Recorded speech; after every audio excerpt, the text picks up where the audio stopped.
এক টুকরো রুটিতে নয়। মায়েরা, গোটা রুটির দাবিতে আমাদের আন্দোলন। আমরা ছুড়ে দেওয়া টুকরো রুটিতে বেঁচে থাকতে চাইছি না।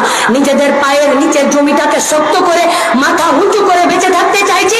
তাই নিজের রোজগারের জায়গা নিজেরা সসম্মানে আর স্বচ্ছতার সাথে করতে চাইছি। এর বাইরে তো আমাদের কিছু নেই। তাই আপনাদের কাছে আমাদের দাবি, গোটা পশ্চিমবঙ্গের বেকার ছাত্র, যুব, মেহনতি মানুষের ভবিষ্যৎ কি হবে সবটা ঠিক করছে আপনাদের সিদ্ধান্তের উপরে। যদি আপনারা সিদ্ধান্ত নেন যে তৃণমূল আর বিজেপির ভাগাড়ের দিকে যাবেন, কালকে আপনি এটা বলার কোনো অধিকার আপনার থাকবে না যে পশ্চিমবঙ্গের বেকার ছাত্র যুবরা কেন দুর্নীতিযুক্ত হলো, কেন বেআইনি রাস্তায় গেল, কেন তারা বেইমানির রাস্তায় গেল, কেন তারা বালি পাচার, লোহা পাচার, মাটি পাচার আর মানুষ পাচারের সঙ্গে আর গরু পাচারের সঙ্গে যুক্ত হলো। আপনারা এই প্রশ্ন করতে পারবেন না কেন তারা ঘুষ দিয়ে চাকরি কেনার চেষ্টা করছে।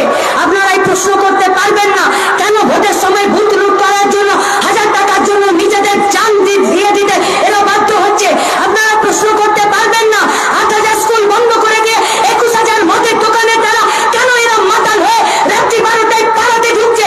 আপনারা প্রশ্ন করতে পারবেন না কেন পশ্চিমবঙ্গের ছাত্র যুবরা আপনার বাড়ির মেয়ের আঁচলটা ধরে টানাটানি করছে। কারণ যারা এদেরকে টাইট করার, তারা যদি তৃণমূল বিজেপি হয়ে যায়, আজকে অপরাধীদের স্বর্গরাজ্য পরিণত হবে গোটা পশ্চিমবঙ্গ আর গোটা ভারতবর্ষ। তাই